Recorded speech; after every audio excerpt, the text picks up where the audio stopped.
அனைத்து ஆன்மீக நேயர்களுக்கும் வணக்கம். இன்னைக்கு நம்ம பார்க்க போற வீடியோன்னு பார்த்தீங்கன்னா, ஆடிப்பெருக்கு அன்று பெண்கள் ஏன் தாலிக்கயிறு மாற்றிக்கொள்கிறார்கள் தெரியுமா? வாங்க இன்னைக்கு அதை பத்தி தெரிஞ்சுக்கலாம். ஆடிப்பெருக்கு நாளில் நீர்நிலைகளுக்கு சென்று வழிபடுவது வழக்கம்.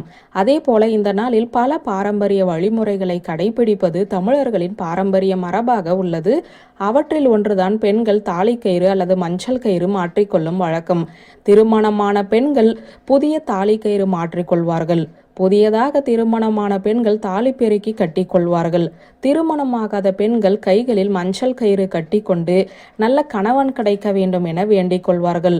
ஆடிப்பெருக்கு என்பது நீர் வளத்தையும் விவசாயத்தையும் போற்றும் வகையில் தமிழர்களால் கொண்டாடப்படும் ஒரு சிறப்பான விழாவாகும். இது ஆடி மாதத்தின் 18ஆம் நாளன்று வருகிறது. இந்த நாளில் காவிரி போன்ற நதிக்கரைகளுக்கு சென்று மக்கள் நீராடி நதியை வழிபடுவர். ஆடிப்பெருக்கு நாள் தமிழர் மரபில் மிக முக்கியமான சக்தி வாய்ந்த நாளாக கருதப்படுகிறது.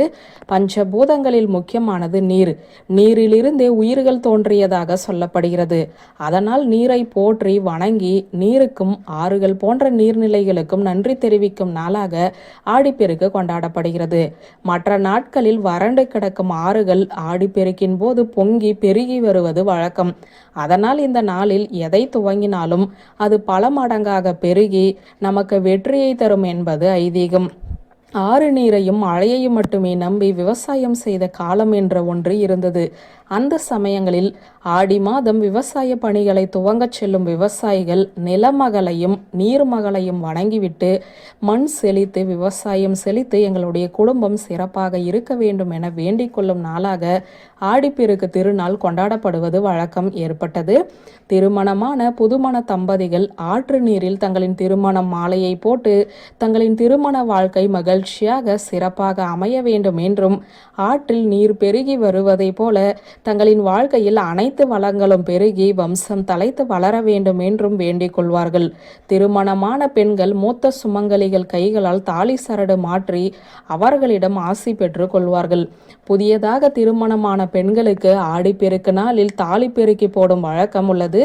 அதே போல திருமணமான பெண்கள் ஆடிப்பெருக்கு நாளை காலையில் எழுந்து குளித்துவிட்டு கழுத்தில் மஞ்சள் கயிறை கட்டி கொண்டு திருமங்கல்ய செயினில் போட்டிருந்தாலும் கயிற்றில் போட்டிருந்தாலும் அவற்றை கழுவி சுத்தம் செய்து நன்றாக துடைத்துவிட்டு புதிய கயிற்றில் கோர்த்து பூஜைக்காக தயார் செய்து வைத்த பொருட்களுடன் அம்பாளின் பாதத்தில் வைத்து வழிபட வேண்டும். பூஜை முடிந்த பிறகு வீட்டில் உள்ள மூத்த சுமங்கலிகள் கைகளாலோ அல்லது கணவரின் கைகளாலோ திருமாங்கல்யத்தை அணிந்து கொள்ளலாம். ஆடி பெருக்கில் தாலி கயிறு மாற்றிக்கொண்டால் தீர்க்க சுமங்கலி பாக்கியம் கிடைக்கும் என்பது நம்பிக்கை. ஆடி பெருக்கு என்றால் பல்மடங்காக பெருகுதல் என்று அர்த்தம்.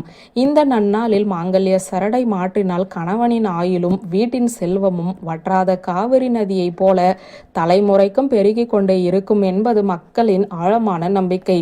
பெண்கள் அணிந்திருக்கும் பழைய தாலி கயிற்றில் மற்றவர்களின் கடுமையான கண் திருஷ்டியும் எதிர்மறை ஆற்றலும் தங்கியிருக்கும். ஆடிப்பெருக்கன்று புது மஞ்சள் கயிறு கட்டும்போது அந்த திருஷ்டிகள் சுக்குநூறாக உடைந்து போகும். இதனால் தான் ஆடிப்பெருக்கன்று பெண்கள் தாலி கயிறை மாற்றிக்கொள்கிறார்கள். பொதுவாக வருடத்தில் 2 நாட்கள் மட்டும்தான் பெண்கள் தாலி கயிறு மாற்றிக்கொள்ள வேண்டும் என சொல்லப்படுகிறது. மதுரை மீனாட்சி அம்மன் திருக்கல்யாணம் ஆடிப்பெருக்காகி 2 நாட்களில் தாலி கயிறு மாற்றிக்கொண்டால் அம்மனின் அருளால் அவளை போலவே தீர்க்க சுமங்கலியாக வாழும் பாக்கியம் கிடைக்கும் என்பதால் சிலர் மாசி மகம் அன்றும் மாற்றிக்கொள்ளும் வழக்கம் உள்ளது. அதுவுமே பெருக்கத்திற்குரிய நாள் என்பதால் இந்த நாளில் தாலி கயிறு மாற்றிக்கொள்ளும் வழக்கம் ஏற்பட்டது. வியூவர்ஸ், இந்த வீடியோ உங்களுக்கு பிடித்திருந்தால் லைக் கமெண்ட் ஷேர் பண்ணுங்க. நன்றி.